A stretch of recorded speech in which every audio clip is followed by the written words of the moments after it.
Vamos para a primeira leitura, Malaquias 3, 1 ao 4, irmãos.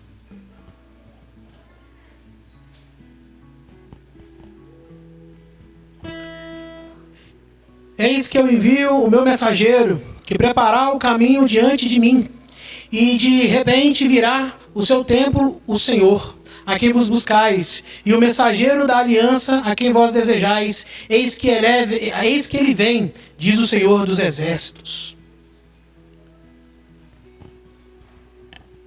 Palavra do Senhor, damos graças a Deus. Irmãos, vamos para a segunda leitura em Hebreus 2, a 14 a 18. Pode colocar Hebreus. Irmãos, visto que os filhos têm em comum a carne e o sangue, também Jesus participou da mesma condição, para assim destruir com a sua morte aquele que tinha o poder da morte, isto é, o diabo, e libertar os que, por medo da morte, estavam a vida toda sujeitos à escravidão. Pois, afinal, não veio ocupar-se com os anjos, mas com a descendência de Abraão. Por isso, devia fazer-se em tudo semelhante aos irmãos, para se tornar um sumo sacerdote misericordioso, digno de confiança, nas coisas referentes a Deus, a fim de expiar os pecados do povo. Pois, tendo ele próprio sofrido ao ser tentado, é capaz de socorrer os que agora sofrem a tentação. Palavra do Senhor, demos graças a Deus. Aclamação do Evangelho. Aleluia, aleluia, aleluia. Ó soberano, como prometestes, agora, pois, despirra em paz o teu servo, pois os meus olhos já viram a tua salvação. Aleluia, aleluia, aleluia. Proclamação do Evangelho de Jesus Cristo, segundo São Lucas. Glória a vós, Senhor. Leitura do Evangelho, Lucas capítulo 2, versículo 22 a 40. Quando se completaram os dias para a purificação da mãe e do filho, conforme a lei de Moisés, Maria e José levaram Jesus a Jerusalém, a fim de apresentá-lo ao Senhor, conforme está escrito na lei do Senhor. Todo primogênito do sexo masculino deve ser consagrado ao Senhor. Foram também oferecer o sacrifício, um par de rolas ou 2 pombinhos, como está ordenado na lei do Senhor. Em Jerusalém havia um homem chamado Simeão, o qual era justo e piedoso, e esperava a consolação do povo de Israel. O Espírito Santo estava com ele, e lhe havia anunciado que não morreria antes de ver o Messias que vem do Senhor. Movido pelo Espírito, Simeão veio ao templo, quando os pais trouxeram o menino Jesus, para cumprir o que a lei ordenava. Simeão tomou o menino nos braços e bendisse a Deus. Agora o Senhor, conforme a tua promessa, podes deixar o teu servo partir em paz, porque meus olhos viram a tua salvação, que preparastes diante de todos os povos, luz para iluminar as nações e glória do teu povo Israel. O pai e a mãe de Jesus estavam admirados com o que diziam a respeito dele. Simeão os abençoou e disse a Maria, a mãe de Jesus: este menino vai ser causa de queda como de reerguimento para muitos em Israel. Ele será um sinal de contradição. Assim serão revelados os pensamentos de muitos corações. Quanto a ti, uma espada te traspassará a alma. Havia também uma profetisa chamada Ana, filha de Fatunuel, da tribo de Asser. Era de idade muito avançada, quando jovem, tinha sido casada e viverá 7 anos com o marido. Depois ficará viúva, e agora já estava com 84 anos. Não saía do templo, dia e noite servindo a Deus com jejuns e orações. Ana chegou nesse momento e pôs-se a louvar a Deus e a falar do menino a todos os que esperavam a libertação de Jerusalém. Depois de cumprirem em tudo conforme a lei do Senhor, voltaram a Galiléia para Nazaré, sua cidade. O menino crescia e se tornava-se forte, cheio de sabedoria, e a graça de Deus estava com ele. Este é o Evangelho do Senhor. Louvado seja, ó Cristo. Glória a Deus. Meus amigos, podem se assentar, fique à vontade.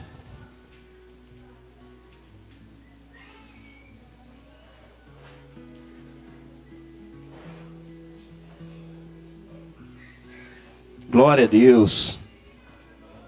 Queria já deixar avisado para vocês também que hoje a gente faz uma liturgia mais rápida para que a gente possa fazer uma assembleia geral da igreja, né, após o culto. A intenção é terminar tudo até 11h30, até 11h20, né, para que 11h30 a gente possa iniciar a nossa reunião. Todos estão convidados a participar, inclusive quem é visitante pode participar junto com a gente vai estar apresentando aí o calendário de 2025, um balanço aí do ano de 2024. Bom que você conhece um pouquinho mais dessa igreja doida que você conheceu aqui hoje, né? Às vezes você acha que, pô, que povo mais louco, povo desorganizado, cheio de jovem, o pessoal com a parede toda cheia de arte derramada por aí. Ou talvez você achou litúrgico demais. Mas a gente é crente, viu, irmão? Por incrível que pareça, nós somos uma igreja anglicana evangélica, tá? De ênfase evangélica, porque tem muitos anglicanos que são só protestantes, então tem uma pegada assim anglo-católica, né, e tudo mais, com a teologia protestante. O anglicanismo no mundo todo é protestante, mas tem o pessoal da tendência mais evangélica, que é a nossa, né?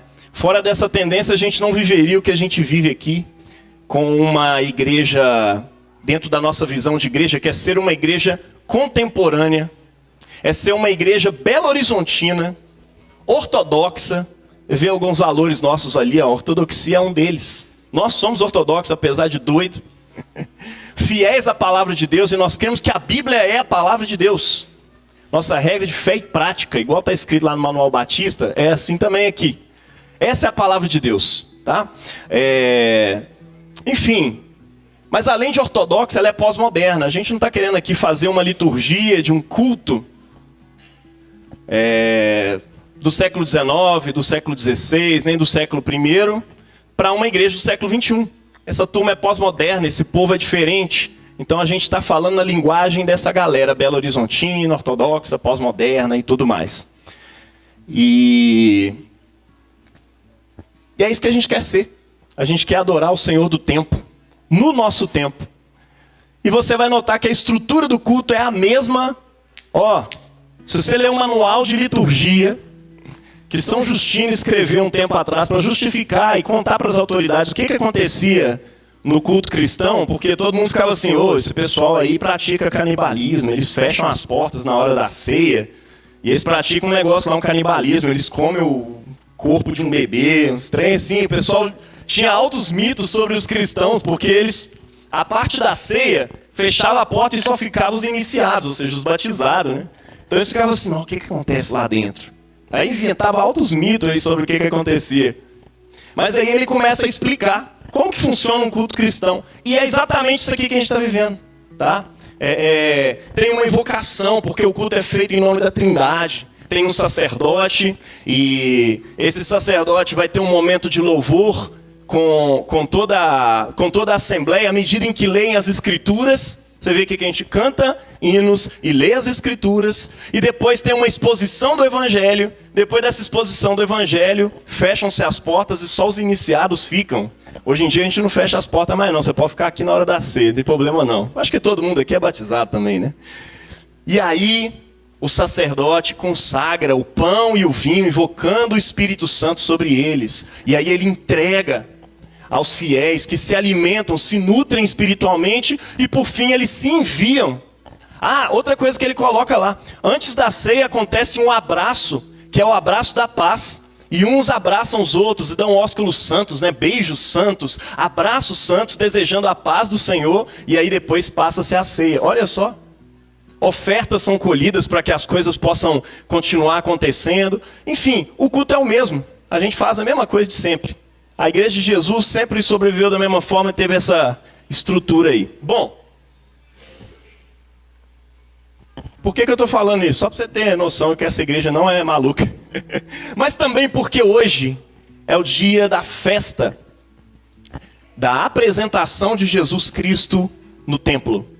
E por que essa festa é tão importante para nós, afinal de contas? Gente, eu queria te ensinar a olhar essa festa hoje da perspectiva de uma ceia. Como assim da perspectiva de uma ceia?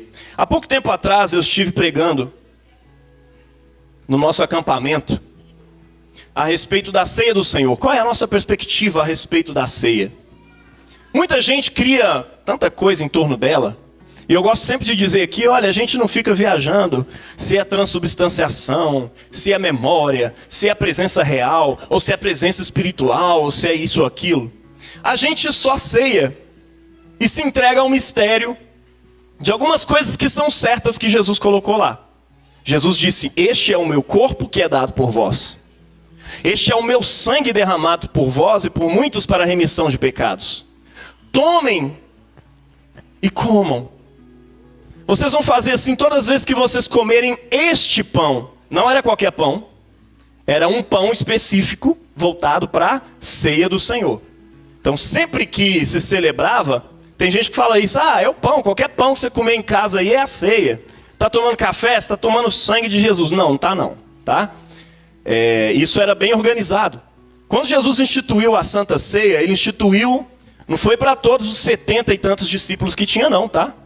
Ele institui ela só para os 12 ali juntos e ensina eles como fazer.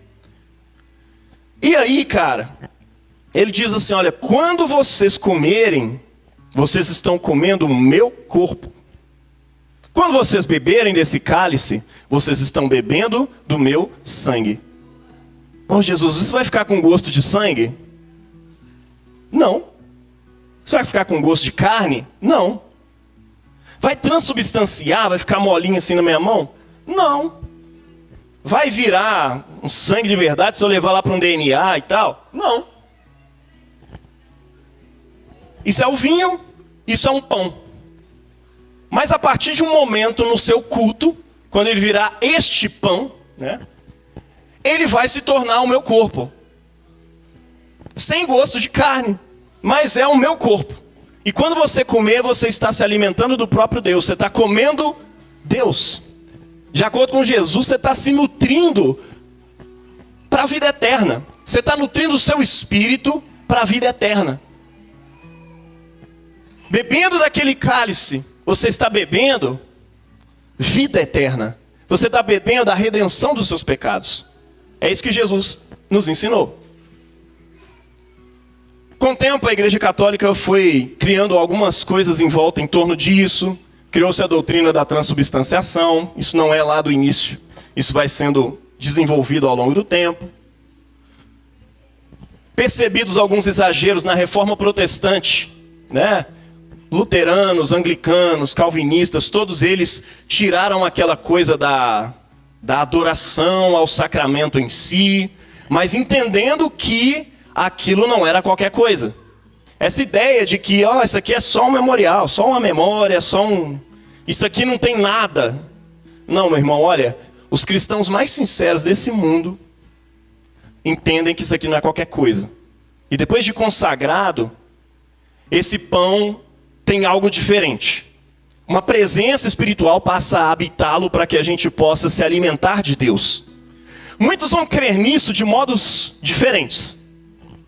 Então, os luteranos vão entender que tem uma consubstanciação ali junto com a igreja e tal, e depois que acabou aquele culto, não tem mais sacramento, sumiu ali.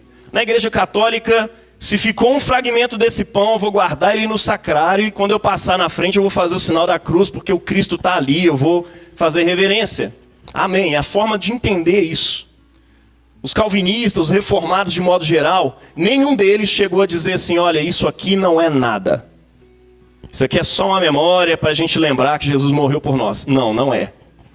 Quem começou com isso foram os batistas, depois de muito tempo, os reformados mais radicais, né, lá para frente, e começou a desenvolver essa ideia de que é só um memorial, ou seja, virou o memorialismo, nasce aí o memorialismo, entendendo-se a ceia como só algo que pode ser até descartável. Você não se reúne mais em torno da ceia, você se reúne para pregar a palavra. E a palavra virou o sacramento maior, né? E tanto faz se tem ceia ou não. A gente faz a ceia uma vez por mês para a gente se lembrar que Jesus morreu e ressuscitou. Mas, se você pegar a cristandade toda, ou seja, toda a igreja católica, e quando a gente fala igreja católica, a gente não está falando da igreja católica romana, a gente está falando da igreja de Jesus ao redor do mundo todo, que é católico, é total, né? Quando você pega toda a igreja católica e vê quem é que acredita nisso, aí você vai ver que é menos de 1%, é 0,001%.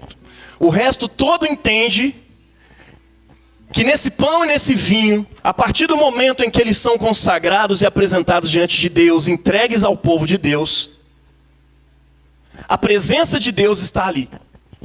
Os calvinistas, reformados, dizem que é a presença espiritual. Outros vão falar, não usa a presença espiritual, usa a presença real. De qualquer modo, é o Espírito Santo que está habitando ali, para que seja o corpo e o sangue de Jesus que está sendo comido e bebido por nós. Amém? Bom, e o sangue também, beleza. Quando nós estamos oferecendo isso, né, qual que é a perspectiva anglicana sobre isso?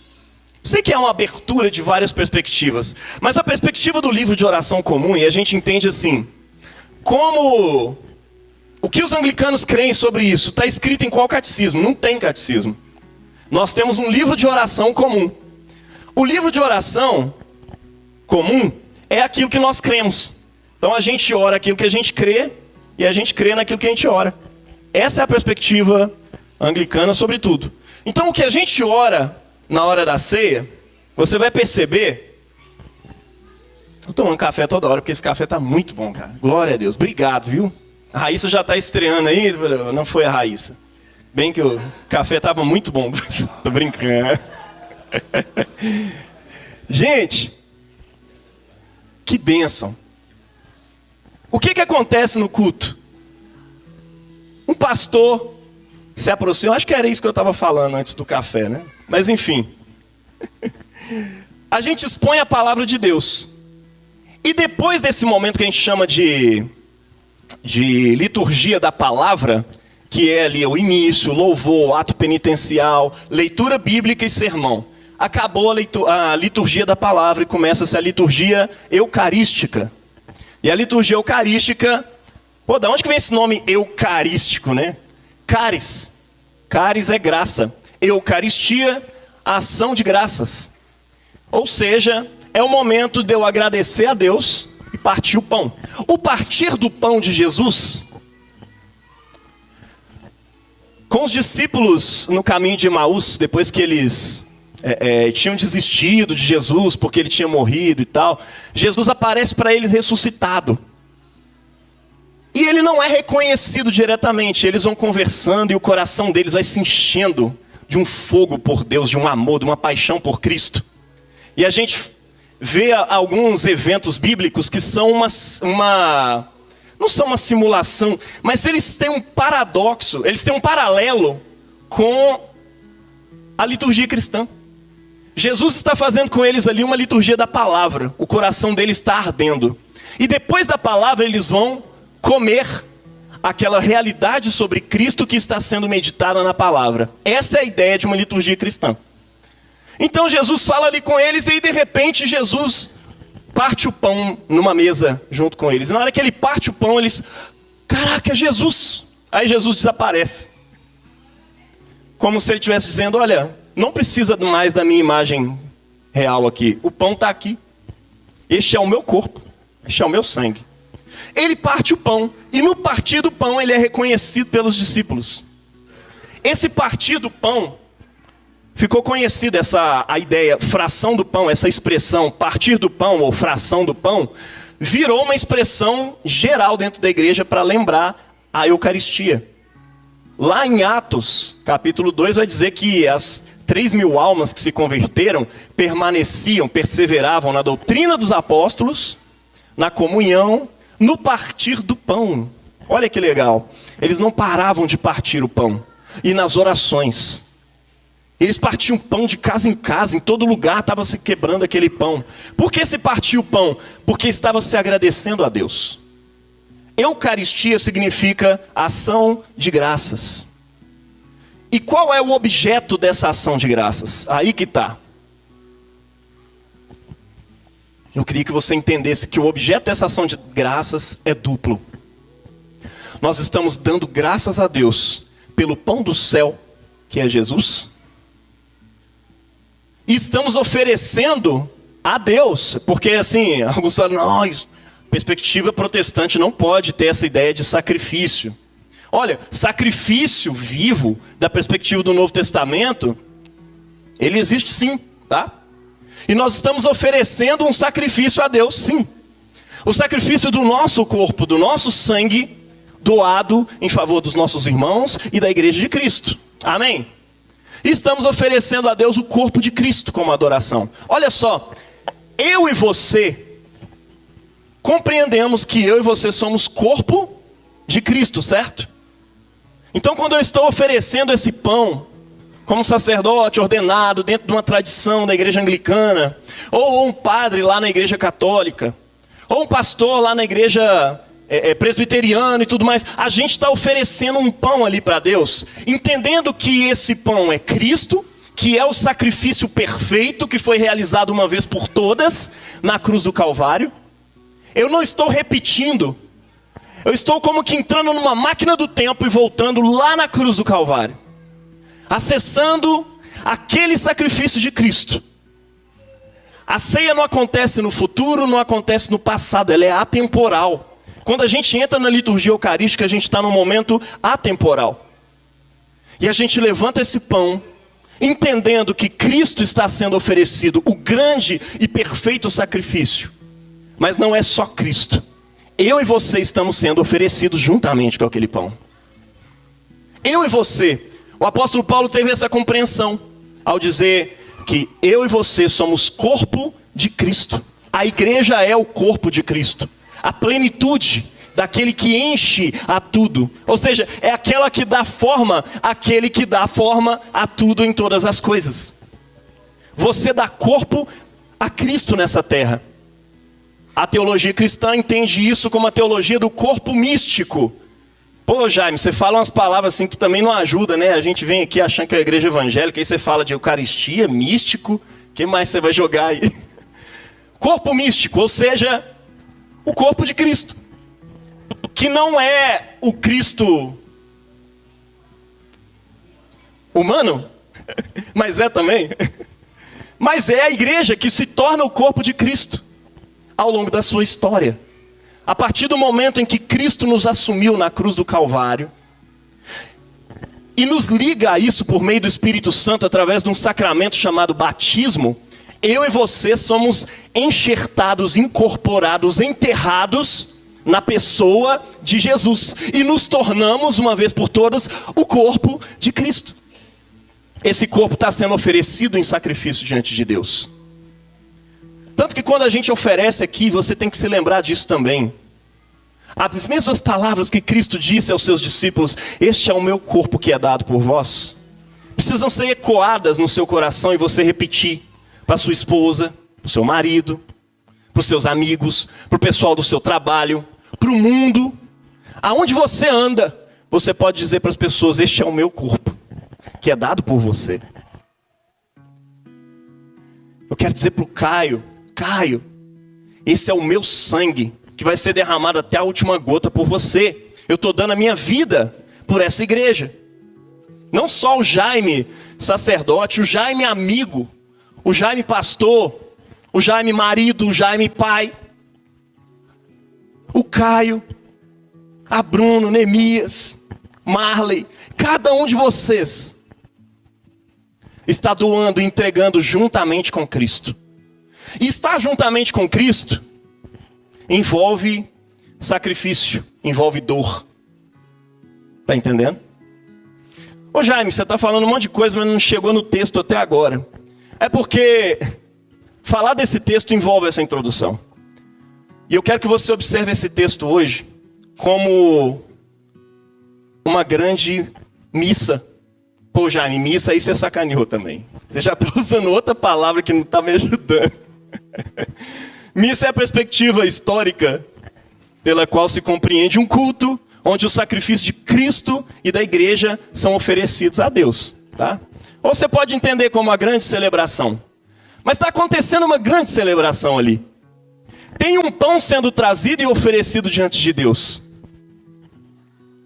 Tem a palavra profética sendo anunciada.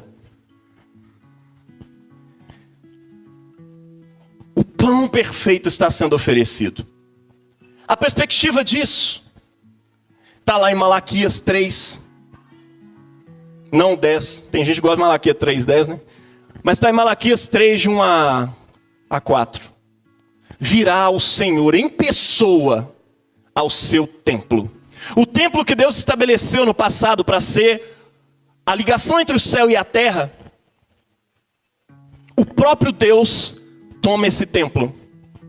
A grande verdade é que ele vai se tornar esse próprio templo, o lugar de habitação, de ligação entre o céu e a terra. Mas Jesus cumpre uma profecia quando ele está sendo oferecido ali por Maria, na apresentação do Senhor. Diz Malaquias que o próprio Deus em pessoa, o Kyrie, o Senhor, irá adentrar o seu santo templo. Ele habitará, ele aparecerá em pessoa no templo. E quando ele fizer isso, ele vai santificar o povo. Ele santificará os sacerdotes, para que então a oferta de Judá, a oferta de todo Israel, seja novamente oferecida e agradável diante de Deus, porque tinha deixado de ser. Porque existe um problema na nossa vida que se chama queda. Eu e você caímos.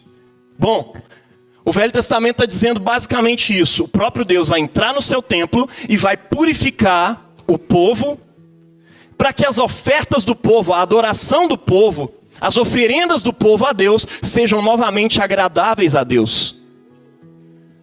Não tem como oferecer uma adoração verdadeira, sincera, se eu e você não formos purificados por Cristo. E o texto diz que assim como o ourives purifica o ouro, assim como a potassa dos lavandeiros, é o sabão da galera que lavava as roupas, ele vai purificar o seu povo. Ele vai acender um fogo, até que o ouro comece a borbulhar e as impurezas subam e fique só ouro lá embaixo. E a gente tira as impurezas e fica um ouro puro ali. Da mesma forma, a lavação de roupas. O Senhor irá purificar você para que a sua oferta seja aceitável. Meu irmão, vamos lá. A gente é desafinado na oferta que somos diante de Deus a cada dia. A perspectiva bíblica é que eu e você ofereçamos nossos corpos, ou seja, tudo que fazemos em adoração a Deus, como sacrifício vivo, santo e agradável. Você acha que esse sacrifício tem sido santo e agradável? Porque vivo ele é. Você é uma oferta ambulante. Mas é santo e é agradável todo dia? Eu vou falar por mim, não. Não sei você. Talvez ele esteja recebendo algo muito perfeito da sua parte, mas eu acho que talvez seja meio parecido com a minha oferta. Quem santifica a sua adoração, a sua oferta, entregue diante de Deus, naquilo que você é, naquilo que você faz, e no seu culto que você faz aqui na igreja, é Jesus. Ele é o Senhor que adentra o seu templo, santifica o povo, para que as suas ofertas sejam aceitáveis diante de Deus. Isso não significa que você tem que parar de se santificar, de praticar a justiça e tudo mais. Não. Pelo contrário. É por saber que a minha oferta agora é aceitável diante de Deus por meio de Jesus, que eu começo a querer me parecer cada dia mais com Ele e oferecer uma oferta aceitável diante de Deus. Está entendendo? Essa é a perspectiva.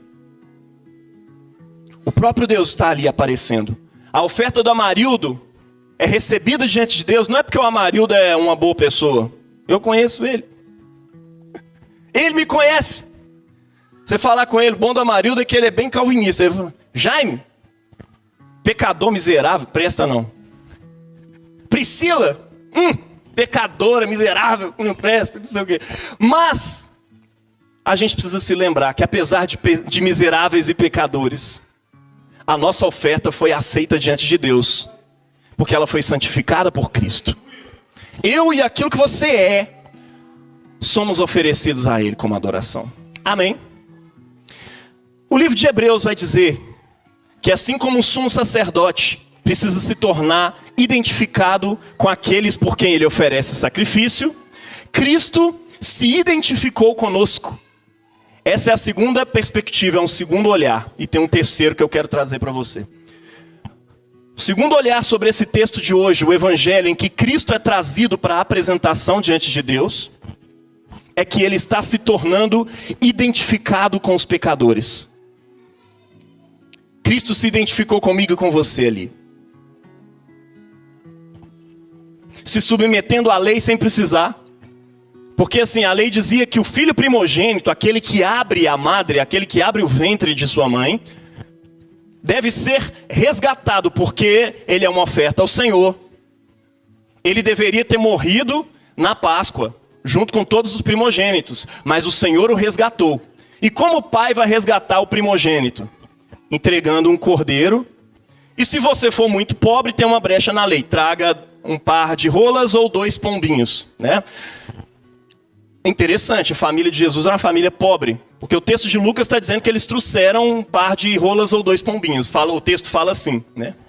Lucas é um cara esperto, é um cara que disse que investigou as testemunhas oculares para escrever o que ele escreveu. Para saber essa parte da vida de Jesus, da infância, ele teve que conversar com Maria. E Maria explicou para ele, não, nós levamos um par de rola ou 2 pombinhos, né? Não sei. E aí ele anotou isso lá. Então, voltando aqui na história, eles oferecem isso em resgate pelo filho, para que o filho permaneça vivo, porque ele deveria morrer. Agora, pergunto para você, Jesus precisava ser resgatado? Não. Ele está se submetendo à lei para que se tornasse identificado com os pecadores. Você está entendendo? Mas eu queria trazer um terceiro olhar sobre isso. Porque assim, Cristo se identifica conosco. Nesse pão que oferecemos a Deus, nesse grande sacrifício do templo, está Cristo e estamos eu e você. Cristo identificado. Já estou chegando no final, viu, Fraim? Fraim tá aí? Sumiu, vai lá. Daqui a pouco ele começa, orar aí, irmão. Olha só que interessante, meu irmão. Quem mais não precisava de purificação? A partir de 40 dias contados do nascimento de uma criança, a mãe tinha que fazer a purificação dela. Completados os dias da sua purificação, né? E a criança tinha que ser resgatada, certo? Então estava indo ali ser oferecido o sacrifício pelo filho e pela mãe. Por quê? Porque a mãe derramou sangue. Porque a mãe, enfim, teve todo um processo de parto, então ela tinha que ficar separada. Era um processo de purificação espiritual / físico. Nos dias da sua menstruação, a mulher ficava impura durante 7 dias. E a mulher que engravidava, ela ficava 40 dias impura, cuidando da sua criança. Agora eu te pergunto, Maria precisava de purificação? Também não. Maria era virgem. Ela foi engravidada pelo próprio Espírito Santo de Deus. E deu à luz o Filho de Deus. O Filho de Deus não ia tornar impura uma mulher que acabou de parir o Filho de Deus. Não dá. Maria não precisava dessa purificação. Estão entrando ali Maria, José e o menino Jesus. Mais diretamente, quem é parente de Jesus, ele é Maria. José entrou como pai adotivo nessa história. Maria está trazendo o seu filho sem precisar. Ela se humilha, ela se submete àquela lei e ela traz aquela oferta ao Senhor. Olha que doido, tem uma oferta, tem um sacrifício sendo oferecido, tem um pão da ceia que está sendo trazido naquele templo, naquele dia. O pão da ceia é o próprio pão vivo que desceu do céu para o ventre de Maria, assado ali no forno de Maria, virgem. Ela dá à luz aquele pão e espera 40 dias para que ele seja oferecido perfeitamente diante do altar de Deus. Talvez você entrou aqui hoje e tenha essa perspectiva de que mulher não pode ser pastora, mulher não pode ser sacerdotisa, porque sacerdote é coisa de homem. Bom, eu tenho aqui para apresentar para você um templo, uma sacerdotisa que está oferecendo o pão da vida. A primeira missa da história está acontecendo aqui nesse lugar, no templo de Deus. E Maria está sendo a grande sacerdotisa que está trazendo o pão da vida, o próprio filho, oferecendo a Deus. O filho que está, de acordo com a leitura de Hebreus, se identificando com os mortais, com os seres humanos. Que é luz não só para o povo de Israel, mas é para a iluminação dos gentios também. Os gentios da face da terra toda, os pagãos, serão iluminados pela sua luz. E ele está ali se identificando com eles, naquela grande, maravilhosa e linda missa. Cara, isso é maravilhoso demais para nós. Para mim isso tocou o meu coração. Isso ardeu no meu coração. O grande, maior exemplo e mais perfeito exemplo do ministério feminino, de um sacerdócio feminino, está ali em Maria oferecendo o pão da vida por nós. No templo do Senhor. Tinha um sacerdote lá. E ela não é aquela pessoa ignorante que fala, aqui é o pão da vida, irmão. Sai fora daqui, quem vai oferecer esse sacrifício sou eu. Não. Sabe como que nós oferecemos nosso sacrifício a Deus? Na humildade, no amor, na submissão. Muitas vezes sabendo que você não precisa se submeter a isso ou aquilo, mas você se submete por amor. Cristo não precisava nem de purificação e ele estava ali se purificando. Ele não precisava de batismo, mas ele se batiza. Esse é um grande ato da epifania de Deus. Eu quero que você contemple nessa manhã Maria levantando aquele pão da vida diante de Deus, o seu próprio filho. É por isso que a tradição chama ela de mãe de Deus. Ela não é mãe só do corpo de Jesus. Ela deu à luz o próprio Deus nesse mundo. Nós não fazemos orações, intercessões, adoração, nem nada assim a Maria. Mas a Bíblia diz que ela é bendita entre todas as mulheres. Lembre-se disso. Se tem uma mulher maior do que todas, é Maria. Bendita sois vós entre todas as mulheres. É o que o anjo diz para ela. Não foi eu não, tá? E não foi a igreja católica, não foi nada disso. Mas ela é bendita. Por isso chamamos Santa Maria, ou Bendita Maria, Bem-aventurada Virgem, né? São as formas como se refere a Maria dentro da tradição cristã. Ela está oferecendo ali o próprio filho, em adoração ao Senhor. E ele está recebendo. E o ministério da palavra é lançado.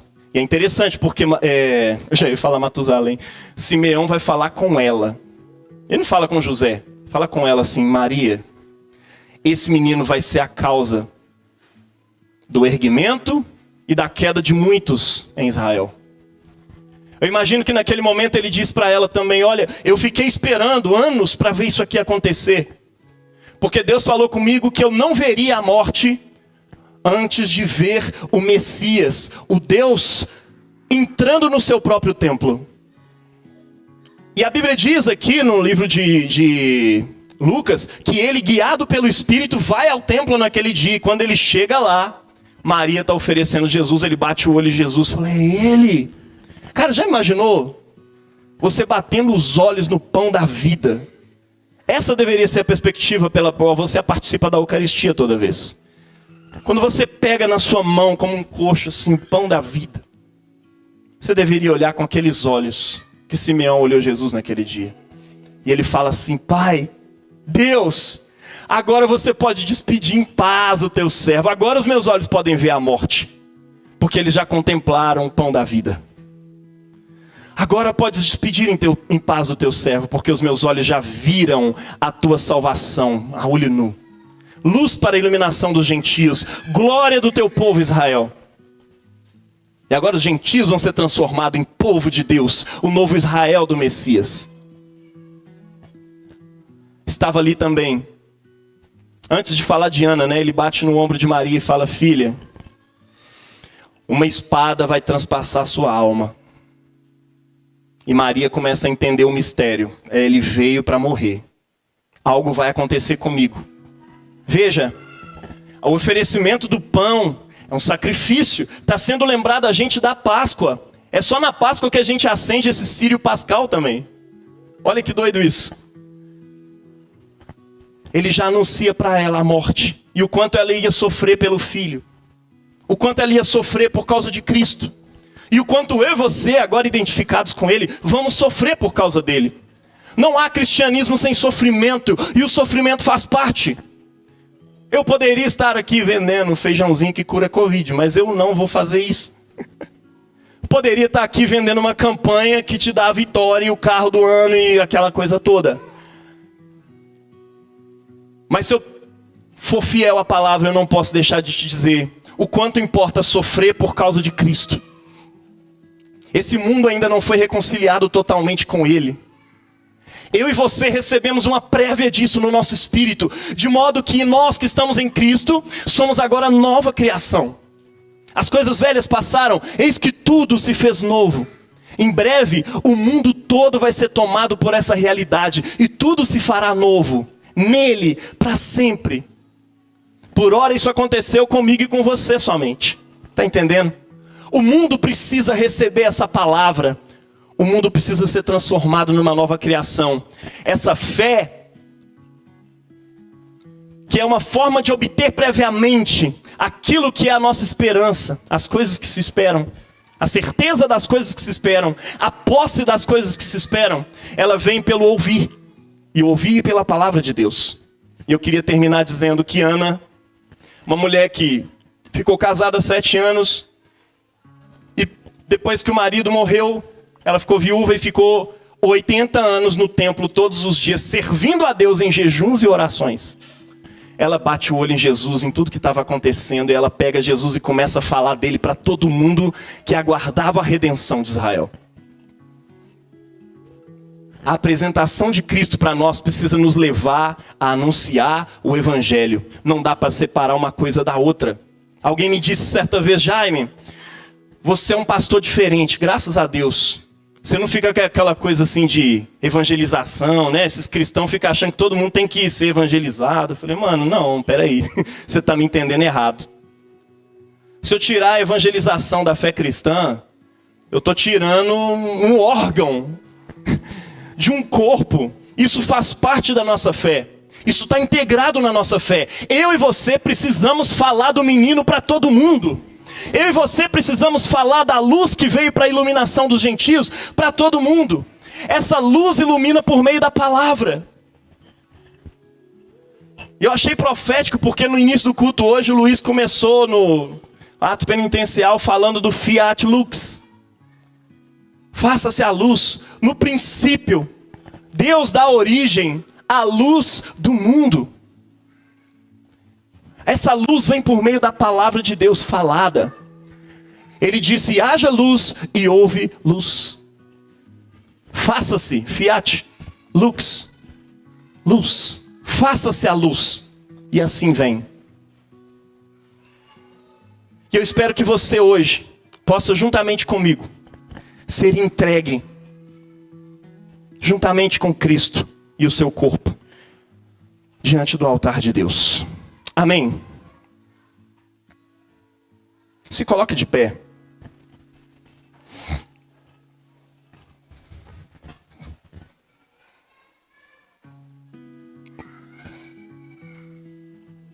Que tu geres em nós hoje, ó Deus, um verdadeiro arrependimento diante do que a tua palavra diz. Que juntamente com Cristo que foi oferecido, nós sejamos oferecidos a ti em ação de graças. E isso resulte no amor pela tua palavra, no sofrimento por Cristo, e resulte também na evangelização do mundo. Que a gente possa crescer como Cristo cresceu, em espírito, em sabedoria, em saúde. Sejamos nós nutridos hoje pelo corpo de Cristo e acendidos diante da tua presença, ó Pai, em nome do teu Filho Jesus Cristo.